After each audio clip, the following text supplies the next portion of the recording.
उत्तर पूर्व, अद्भुत, रोमांचक और मनोहारी, उसकी छटा को समेटती रेडियो डायरी, जिसके पन्ने खुलते हैं हर रविवार शाम 5:30 बजे FM गोल्ड पर। पूर्वोत्तर डायरी। नमस्कार, समाचार सेवा प्रभाग के इस साप्ताहिक कार्यक्रम पूर्वोत्तर डायरी में आप सभी का स्वागत है। मैं हूं चंद्रिका जोशी। रविवार के साथ ही हमेशा की तरह एक बार हम फिर आ पहुंचे हैं आपसे मिलने और अपने साथ आपको भी पूर्वोत्तर की ओर ले जाने के लिए। आज के संस्करण में हम आपके लिए लेकर आए हैं सिक्किम कॉमनवेल्थ पार्लियामेंट्री एसोसिएशन का 19वां वार्षिक सम्मेलन गैंगटॉक विधानसभा में आयोजित किया गया। जानेंगे मिजोरम की अर्थव्यवस्था निरंतर विकास की ओर है। त्रिपुरा विधानसभा चुनाव के दौरान मतदान ड्यूटी पर तैनात कर्मियों को सीआरपीएफ ने सम्मानित किया और नागालैंड के एक गांव खिजाक्योनो की जानकारी भी आपको देंगे, जो एक ऐतिहासिक विरासत का गांव है। और इसके साथ ही गंगा विलास क्रूज असम के तट पर पहुंचा, यात्रा समाप्त की तो कैसे स्वागत हुआ, इस सब की जानकारी आपको देंगे। हमारे साथ बने रहिए आधे घंटे के पूर्वोत्तर के सफर में। पूर्वोत्तर डायरी। सबसे पहले बात सिक्किम की। पिछले सप्ताह गैंगटॉक में सिक्किम विधानसभा में कॉमनवेल्थ पार्लियामेंट्री एसोसिएशन यानी सीपीए का 19वां वार्षिक सम्मेलन आयोजित किया गया। 2 दिन के इस सम्मेलन में संसद और विधानसभाओं को जनता के लिए अधिक सुलभ बनाने जैसे विषयों पर विस्तार से विचार विमर्श किया गया और साथ ही मादक पदार्थों के दुरुपयोग तथा साइबर अपराध से निपटने पर भी चर्चा की गई। लोकसभा अध्यक्ष ओम बिरला ने सम्मेलन का उद्घाटन किया। सिक्किम के मुख्यमंत्री पीएस तमांग, राज्यसभा के उपसभापति हरिवंश, विधायी निकायों के पीठासीन अधिकारी, सांसद और विधायक सम्मेलन में उपस्थित रहे। सम्मेलन के समापन सत्र के दौरान अपने संबोधन में सिक्किम के राज्यपाल लक्ष्मण प्रसाद आचार्य ने आशा व्यक्त की कि विचार विमर्श एक बेहतर समाज के निर्माण में अवश्य मदद करेगा, मादक पदार्थों के दुरुपयोग और साइबर अपराध को रोकने के लिए जागरूकता पैदा करने का सुझाव भी देगा। लोकसभा अध्यक्ष ओम बिरला ने कहा कि सम्मेलन से प्राप्त सुझाव नशीले पदार्थों के दुरुपयोग और साइबर अपराध की चुनौतियों का समाधान करने का मार्ग प्रशस्त करेंगे और इन्हें संसद और देश भर में विधानसभाओं तक पहुंचाया जाएगा। उन्होंने कहा कि ऐसे सम्मेलनों से केंद्र और राज्य कानून बना सकते हैं और साथ ही नशीली पदार्थों के दुरुपयोग और साइबर अपराध से निपटने के लिए मौजूदा कानूनों को मजबूत कर सकते हैं।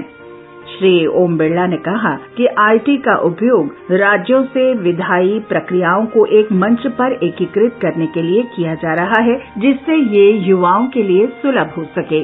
विधायी प्रक्रियाओं में सार्वजनिक भागीदारी को प्रोत्साहित करने के लिए उन्होंने युवाओं से अपने संविधान को जाने जैसे विचारों और कार्यक्रमों तथा विभिन्न नीतियों, विधानों और कार्यक्रमों पर नागरिकों से प्रतिक्रिया प्राप्त करने का सुझाव दिया। श्री बिरला ने साइबर अपराधों पर जन जागरूकता पैदा करने में जनप्रतिनिधियों और सभी लोकतांत्रिक संस्थानों की भूमिका पर भी प्रकाश डाला। कॉमनवेल्थ पार्लियामेंट्री एसोसिएशन यानी सीपीए इंडिया रीजन की इसमें 31 विधानसभाओं की सदस्यता है। सीपीए को 4 जोन में बांटा गया है और सिक्किम इसमें जोन 3 के अंतर्गत आता है। इसमें असम, अरुणाचल प्रदेश, मणिपुर, मेघालय, मिजोरम, नागालैंड और त्रिपुरा की विधानसभाएं शामिल हैं। The Commonwealth Parliamentary Association or CPA India region has the membership of 31 legislatures from the country. The CPA is divided into 4 zones and Sikkim is under Zone 3, which includes legislatures from Assam, Arunachal Pradesh, Manipur, Meghalaya, Mizoram, Nagaland and Tripura. With Saket Sarkar, this is Tashyomu Bhutia for AIR News, Sikkim.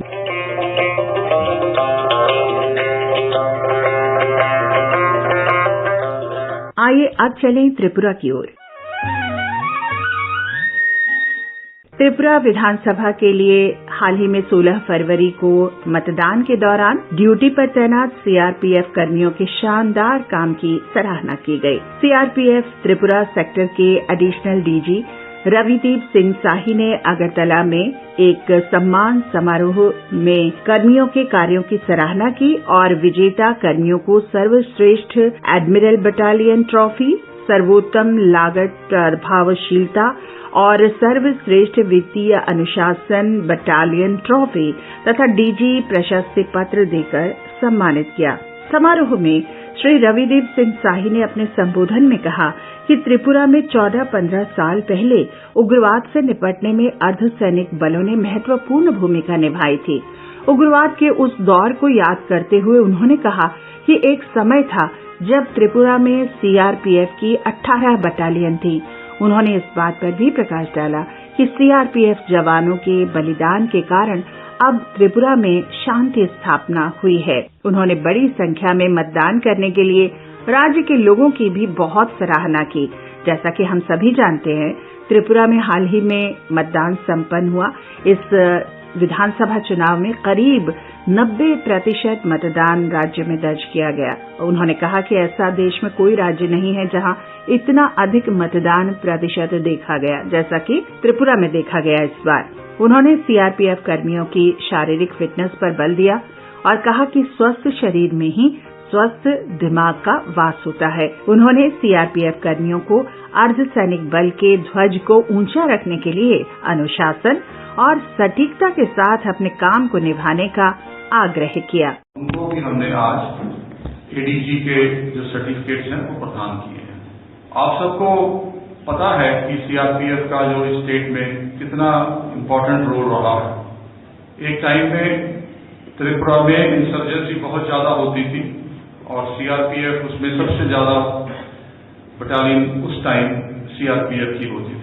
एक time था कि जब 18 के आसपास battalion होती थी छोटी सी state में, और इंसर्जेंसी भी यहाँ पे बहुत वायलेंस वाली इंसर्जेंसी थी। और हमारे सीआरपीएफ के अधिकारी उस टाइम जो यहाँ पे रहे, हमारे बहादुर जवान जो उस टाइम में रहे, एसओज रहे, उन्हीं के बलिदान के चलते हुए आज ये स्टेट बहुत शांत है। मैं अपनी तरफ से और साथियों की ओर से जो यहाँ पे जिनको मिला है रिकमेंडेशन और एडीजी एप्रिसिएशन मिली है, उनको बहुत बहुत बधाई देता हूँ और उम्मीद करता हूँ आपका ऐसा अच्छा काम है और आने वाले टाइम में भी ऐसा रहेगा। जय हिंद।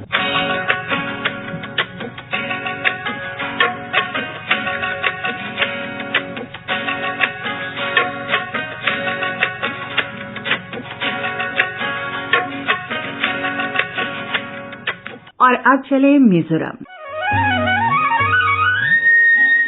मिजोरम में हाल ही में समाप्त हुए बजट सत्र ने आगामी वित्तीय वर्ष 2023-24 के लिए राज्य के बजट को पारित कर दिया है। ये सत्र 7 फरवरी को शुरू हुआ था और 28 तारीख को समाप्त हुआ। क्योंकि मिजो नेशनल फ्रंट के नेतृत्व वाली वर्तमान सरकार का 5 वर्ष का कार्यकाल इस वर्ष के करीब आखिरी हिस्से में समाप्त होने वाला है, तो ये वर्तमान सरकार द्वारा पेश किया गया आखिरी बजट था। मुख्यमंत्री जोरमथंगा, जिनके पास वित्त विभाग भी है, उन्होंने इस सत्र में 14,209 करोड़ रुपए के परिव्यय के साथ वार्षिक बजट पेश किया। सत्र में चालू वित्त वर्ष के लिए 3,265 करोड़ रुपए की अनुपूरक अनुदान मांग के साथ आम बजट पारित हो गया। इस सत्र में राज्य सरकार ने राज्य का आर्थिक सर्वेक्षण भी प्रस्तुत किया और इसके अनुसार राज्य की अर्थव्यवस्था में 12.18% की वृद्धि हुई है। मिजोरम की अर्थव्यवस्था बहुत ही प्रभावी तरीके से निरंतर विकास कर रही है। फरवरी के इस बजट सत्र में मुख्यमंत्री जोरमथंगा द्वारा प्रस्तुत नवीनतम राज्य आर्थिक सर्वेक्षण 2022-23 के अनुसार मिजोरम की अर्थव्यवस्था में पिछले वित्त वर्ष की तुलना में वृद्धि देखी गई। आर्थिक सर्वेक्षण में बताया गया कि कीमतें स्थिर रही। सर्वेक्षण के अनुसार जीएसवीए में सेवा क्षेत्र का योगदान 50% से अधिक है। इसके बाद उद्योग क्षेत्र में 25% से अधिक था और कृषि और संबद्ध क्षेत्रों का 24% से अधिक था। सर्वेक्षण से ये पता चला कि 2011-12 से 2021-22 तक वित्तीय वर्षों के दौरान स्थिर कीमतों पर औसत वार्षिक वृद्धि की दर 9% से अधिक दर्ज की गई। सर्वेक्षण में कहा गया कि कुल GSVA का लगभग 50% हिस्सा सेवा क्षेत्र रखता है और स्पष्ट है कि ये राज्य की अर्थव्यवस्था को संचालित करता है। हालांकि ये कहा गया कि कृषि की आय बढ़ाने के लिए कृषि और इससे संबंधित सभी क्षेत्रों में तेजी से विकास बहुत जरूरी है। आर्थिक सर्वेक्षण में ये भी बताया गया कि राज्य की आधी से अधिक आबादी कृषि और संबद्ध गतिविधियों से अपनी आय का बड़ा हिस्सा प्राप्त कर रही है। However, it clearly remarked that a faster growth in agriculture and allied sector is necessary to increase the income of the farming population. The economic survey has also pointed out more than half of the state population is deriving the greater part of their income from agriculture and allied activities. With Subhashish Chanda, this is Irene from Aizawl.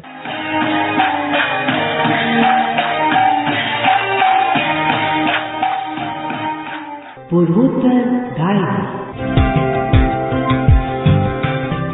आइए अब असम चलते हैं। दुनिया का सबसे लंबा नदी cruise MV Ganga विलास इस सप्ताह की शुरुआत में डिब्रूगढ़ पहुंचा और इसके साथ ही उत्तर प्रदेश के वाराणसी से शुरू हुई 50 दिन की नदी यात्रा का समापन हुआ। इस नदी क्रूज गंगा विलास को प्रगति की दिशा में पूर्वोत्तर भारत के अंतर्देशीय जलमार्ग परिवहन में एक ऐतिहासिक क्षण बताया गया है। इस दौरान इस यात्रा क्रूज ने 5 राज्यों उत्तर प्रदेश, बिहार, झारखंड, पश्चिम बंगाल को पार किया और 17 फरवरी को ढाका, बांग्लादेश के रास्ते असम में प्रवेश किया। गंगा विलास ने यात्रा के दौरान ऑन बोर्ड पर्यटकों को विश्व विरासत स्थलों सहित 50 पर्यटन स्थलों का दौरा कराया। इनमें राष्ट्रीय उद्यान, नदी घाट और बिहार में पटना, झारखंड में साहेबगंज, पश्चिम बंगाल में कोलकाता जैसे प्रमुख शहर, बांग्लादेश में ढाका और असम में गुवाहाटी, इन सब रास्तों के जरिए यात्रा जारी रखी। पहली यात्रा में 32 पर्यटक शामिल हुए। प्रधानमंत्री मोदी ने डिब्रूगढ़ पहुंचने पर गंगा विलास क्रूज द्वारा अपनी पहली यात्रा सफलतापूर्वक पूरी करने पर प्रसन्नता व्यक्त की। प्रधानमंत्री ने कहा कि ये विशेष यात्रा पूरी हुई। आशा करता हूं कि भारत और विदेश से और अधिक संख्या में पर्यटक गंगा विलास क्रूज की यात्रा में शामिल होंगे। असम के डिब्रूगढ़ में ये वाकई यादगार पल हैं। प्रधानमंत्री मोदी द्वारा 13 जनवरी को वाराणसी से रवाना किया गया दुनिया का सबसे लंबा रिवर क्रूज MV गंगा विलास मंगलवार को अपने गंतव्य डिब्रूगढ़ पहुंचा तो यात्रियों का दिल खोलकर स्वागत किया गया। केंद्रीय बंदरगाह, नौवहन और जलमार्ग मंत्री सर्बानंद सोनोवाल ने गंगा विलास पर सवार होकर पहुंचे पर्यटकों की अगवानी की। डिब्रूगढ़ में हुए रंगारंग स्वागत समारोह में गंगा विलास के इतिहास रच देने की खुशी गूंजती रही। अगले दिनों में हमारे जलमार्ग के जरिए व्यापार और हमारे अलग अलग संप्रदाय के बीच में हमारी रिश्ता, दोस्ती, सद्भावना और हमारी जलमार्ग में बचे हुए संपदा, शक्ति, संभावना को उजागर करने में ये बहुत बड़े कदम उठाएंगे, बहुत बड़े एक भूमिका निभाएंगे। MV गंगा विलास की इस यात्रा का हिस्सा रहे यात्रियों ने अपने अनुभव को साझा किया। उनके शब्दों में सफर की यादों का खजाना चमक रहा था। It was wonderful because we didn't expect that it's so exciting and that India is so friendly and warm-hearted, and now it's the journey is an end, and I'm a bit sad. MV Ganga विलास की यह यात्रा देश की शानदार और समृद्ध विरासत से गुजरती हुई अपनी मंजिल पर पहुंची है। लगातार 50 दिन चले 3200 किलोमीटर लंबे इस सफर में सांस्कृतिक धरोहरों का नजारा भी साथ साथ चला। यात्रियों ने वहां के प्रमुख स्थलों को देखा और संस्कृति के रंगों से रूबरू हुए। MV गंगा विलास जिन प्रमुख स्थानों से गुजरा उनमें बनारस, बक्सर, छपरा, पटना, मुंगेर, सुल्तानगंज, कहलगांव, साहिबगंज, कोलकाता, सुंदरबन, ढाका, गुवाहाटी, काजीरंगा, माजुली, सुआलकुची, पांडु, शिवसागर और डिब्रूगढ़ शामिल हैं। यहाँ की बेमिसाल सांस्कृतिक विरासत गंगा विलास के यात्रियों के लिए यादों का एक ऐसा तोहफा बन गई जो उनकी यादों में हमेशा महफूज रहेगी। 62 मीटर लंबा और 12 मीटर चौड़ा MV गंगा विलास 3 डेक और 18 स्वीट से सुसज्जित है। 36 पर्यटकों की क्षमता वाला MV गंगा विलास प्रदूषण मुक्त प्रणाली और शोर नियंत्रण तकनीक से लैस है।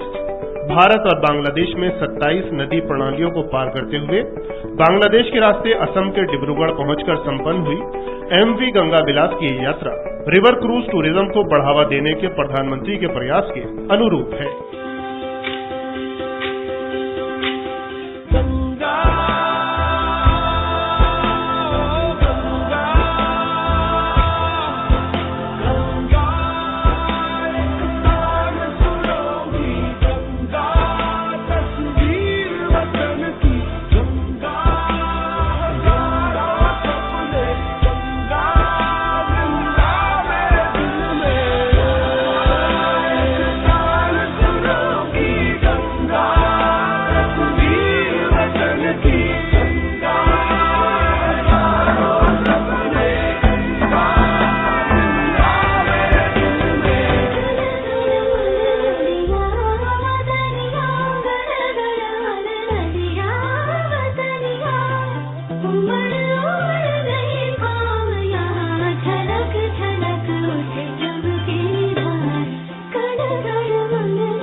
पूर्वोत्तर डायरी।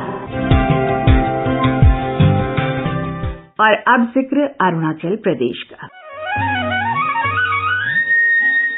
अरुणाचल प्रदेश सरकार द्वारा गठित एक शोध दल ने हाल ही में स्वतंत्रता संग्राम के गुमनाम नायकों पर 10 महीने तक शोध करने के बाद एक रिपोर्ट प्रस्तुत की है। उसी की एक कॉफी टेबल बुक प्रकाशित की गई है और इसे पिछले महीने 20 फरवरी को अरुणाचल प्रदेश के स्थापना दिवस के अवसर पर जारी किया गया। इसके बारे में और जानकारी के लिए इतिहास के वरिष्ठ प्रोफेसर आशान रेड्डी से मुलाकात की और इस समूचे शोध कार्य में प्रोफेसर आशान रेड्डी ने समन्वय का कार्य भी किया है। आइए सुनते हैं। We made a pilot survey and we gone to the community. We held a meeting. Meeting was organized by the district administration, attended by the intellectual community leader, clan-based leader, academician all over the area. And there we briefed our objectives of doing research. We told them this is our objective and we took a feedback from those community. Basically, idea is to inform the community and get the lead information from there. And thereafter, what we did, we visited the institutions like National Archive New Delhi, West Bengal Archive Kolkata, Assam State Archive Dispur, the State Archive at Itanagar, even the Asiatic Society Kolkata. We visited Cellular Jail Port Blair to collect the colonial record, official document. And thereafter, we came back here and we spent more in those areas and with different groups. And thereafter, we made an extensive field work. We visited to the everywhere where there is a people who can tell us, and villages where the incident was happened, and place where the vehicle was put, place where this incident started, and we, with the consent of the respondent, and we interviewed the respondent, we videographed it, we audiographed it, so those are with us, and we collected this. This is called the oral narrative, oral history.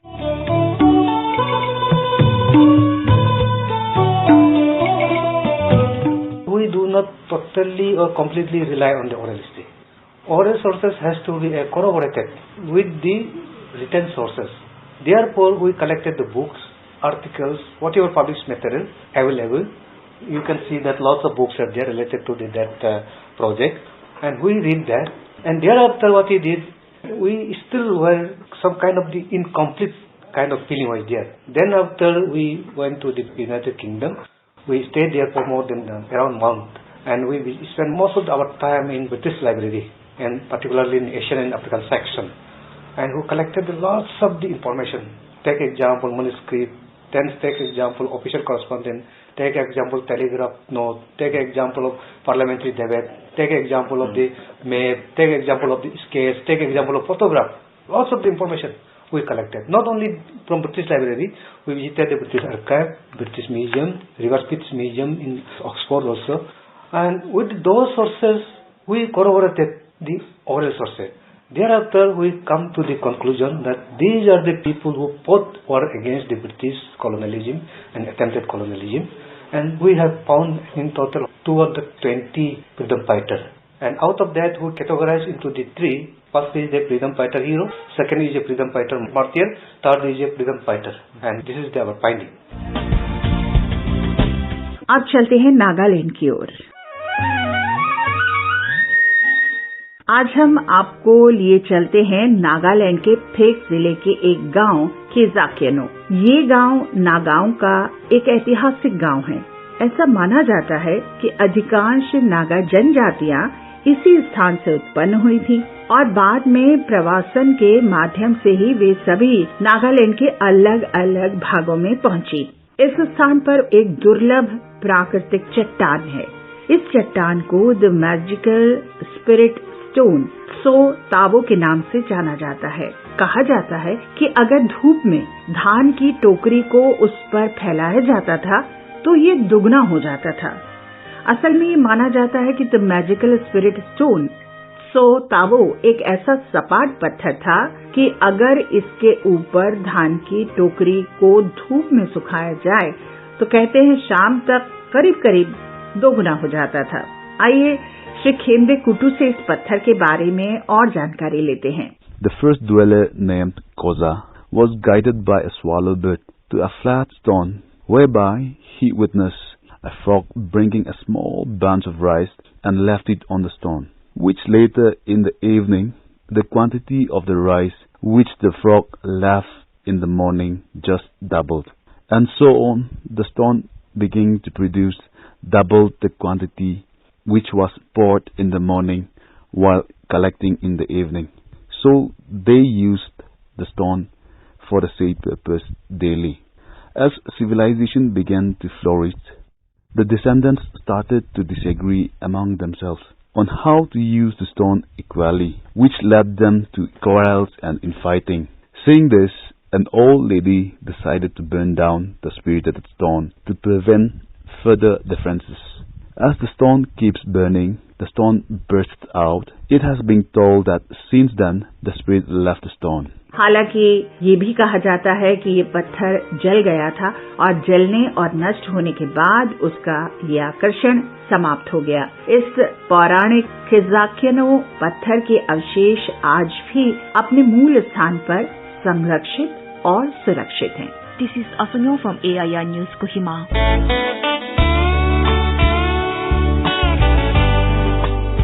पूर्वोत्तर diary.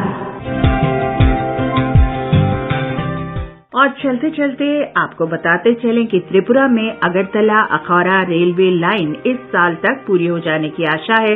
Bangladesh से जोड़ने वाली इस बहुप्रतीक्षित Agartala Akhaura rail line का काम अभी जोर शोर पर चल रहा है।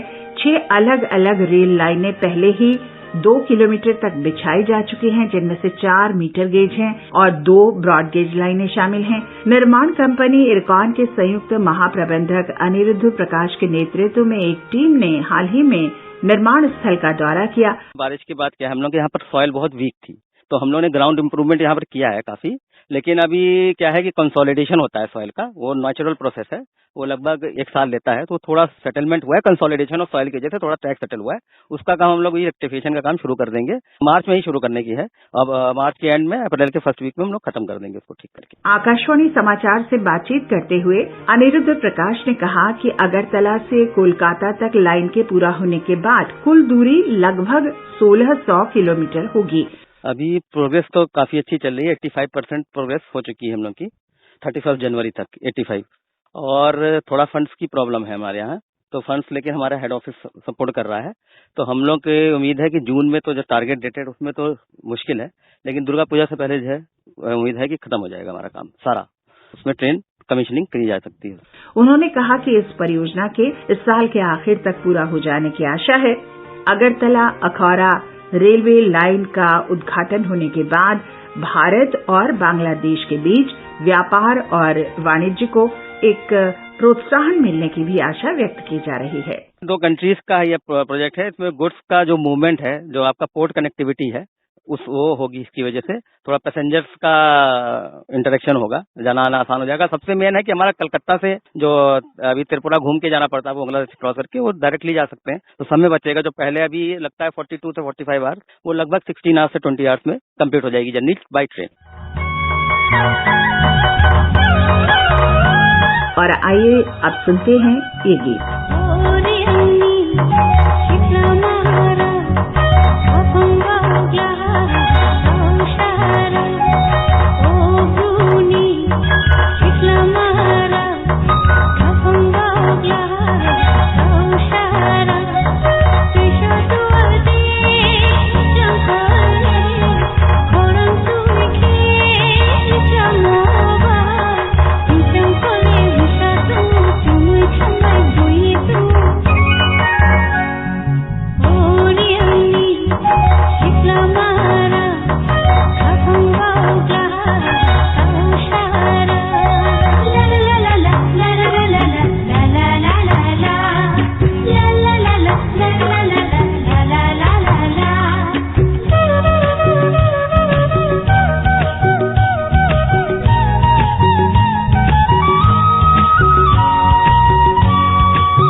रविवार की शाम प्रसारित होने वाला पूर्वोत्तर डायरी कार्यक्रम पूर्वोत्तर के राज्यों से आपके लिए बहुत सी जानकारियां लेकर आता है। पूर्वोत्तर डायरी के लिए नियत समय अब समाप्ति की ओर है। अगले सप्ताह आपसे मिलने फिर आएंगे।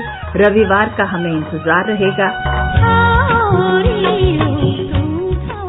अब अनुमति दीजिए। आलेख और संकलन चंद्रिका जोशी, तकनीकी सहायक दानिश जैदी।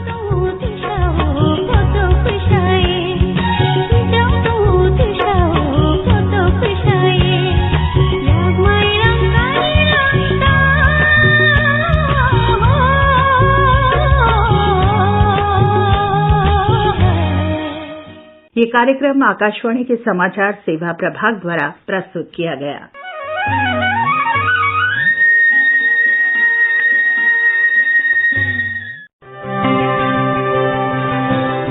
उत्तर पूर्व, अद्भुत, रोमांचक और मनोहारी, उसकी छटा को समेटती रेडियो डायरी, जिसके पन्ने खुलते हैं हर रविवार शाम 5:30 बजे FM गोल्ड पर। पूर्वोत्तर डायरी।